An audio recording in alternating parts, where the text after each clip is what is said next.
લક્ષ્ય ન્યૂઝ, એક નજર, એક લક્ષ્ય. માતાજીની આરાધના પર્વ નવરાત્રી આડે હવે ગણતરીના દિવસો બાકી રહ્યા છે. નવરાત્રીમાં ગરબા રમવાની સાથે સાથે માટીના ગરબાનું પણ ખૂબ મહત્વ છે. નવરાત્રીના પાવન દિવસોમાં લગભગ દરેક ઘરે અવનવા ગરબાનું સ્થાપન કરવામાં આવે છે. પરંતુ આજે આપણે એક એવા પ્રજાપતિ પરિવારની વાત કરવી છે જે છેલ્લા 70 વર્ષથી માટીના ગરબા બનાવી રહ્યા છે. નવલા નોરતા એટલે માં આદ્યશક્તિની આરાધનાનું પર્વ. માની આરાધનામાં માટીના ગરબાનું અનેરું મહત્વ છે. આપણે બજારમાંથી માટીનો ગરબો અને કોડિયું ફટાફટ ખરીદી લઈએ છીએ, પરંતુ તે ગરબાને આકાર કેવી રીતે અપાય છે તે જુઓ. આ છે અમરેલી જિલ્લાના ધારીમાં રહેતા આંબાભાઈ પ્રજાપતિ. આંબાભાઈનો પરિવાર છેલ્લા 70 વર્ષથી માટીના ગરબા બનાવે છે. નવરાત્રિના 3 મહિના અગાઉ તેઓ કામની શરૂઆત કરે છે અને સૌપ્રથમ માટીના કોડિયા બનાવે છે. ત્યારબાદ ગરબા બનાવવામાં આવે છે. કાચી માટીને પરંપરાગત ચાકડા પર ગરબાનો આકાર આપવામાં આવે છે. ત્યારબાદ તેને ભઠ્ઠીમાં પકાવવામાં આવે છે. ગરબા તૈયાર થયા પછી પરિવારની મહિલાઓ ગરબા પર અવનવા રંગો પૂરે છે.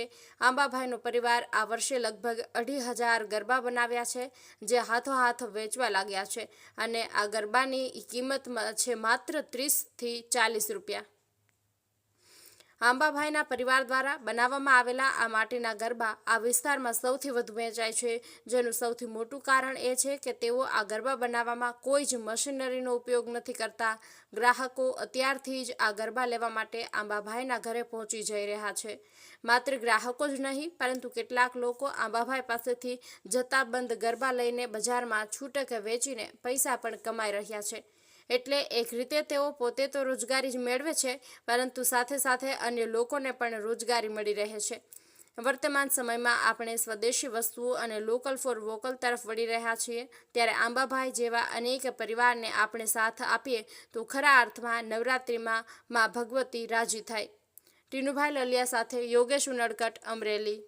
આ કાકા આંબા કાકા અહીંયા 70 વર્ષથી ગરબા બનાવે છે અને લોકો બહુ લેવા આવે છે અને અંદાજે 3,000 ગરબા બનાવે છે દર વર્ષે અને 3,000 ગરબા ખપી જાય છે.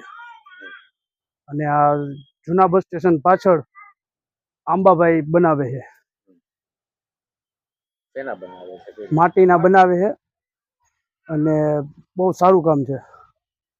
ભીખુભાઈ વિજયભાઈ જીકાજરામે પ્રજાપતિ અને આંબાભાઈ પાસે અમે ગરબા વરોવરે લઈ જઈએ છીએ અને બાદ છે ગરબા આવે અમારે, પણ એ ગરબા અમને મોંઘા બહુ પડે છે, એટલે અમે એ ગરબા લાવતા નથી સિનેમાટીના.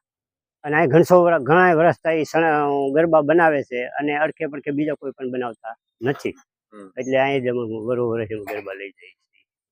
અને અમારે અહીં માટીનું કામ, અને માટીનું કામ બહુ સારું છે અને કામ બહુ રેડી છે. મોહનભાઈ કુંભાર, ઈસુફગઢ એરિયો, જૂના બસ સ્ટેશનની પાછળ. ગરબા બનાવવું, માટલા બનાવવું અને બીજું કામે કરવાનું, બીજું જૂનું કામે. ગરબા બનાવવામાં કેવી તકલીફ, કેટલો સમય થાય? ગરબા બનાવવામાં તો આખો દિવસ 3 મહિના જેવું થાય. 3 મહિના અગાઉ તમે નવરાત્રી પહેલા? હા, નવરાત્રી પહેલા કોડિયા બનાવવા પડે, પેલા પછી ગરબા બનાવવા, એ પકવવા પડે, પકવીને પછી મેલી દેવા પડે, પછી આ ગરબા બનાવવા પડે. ગરબા બનાવી અને પછી એને કોરવા, રંગવા અને પછી વેચવાના. બરોબર, વેચાઈ જાય? હા, વેચાઈ જાય છે. કેટલા ટોટલ બનાવો? એટલે 2,000-2,500 જેવું જ થઈ જાય. બરોબર. રોજી રોટી અમારી હા, રોજી રોટી અમારી હાલ્યા કરે છે આખા પરિવાર? આખા પરિવારની.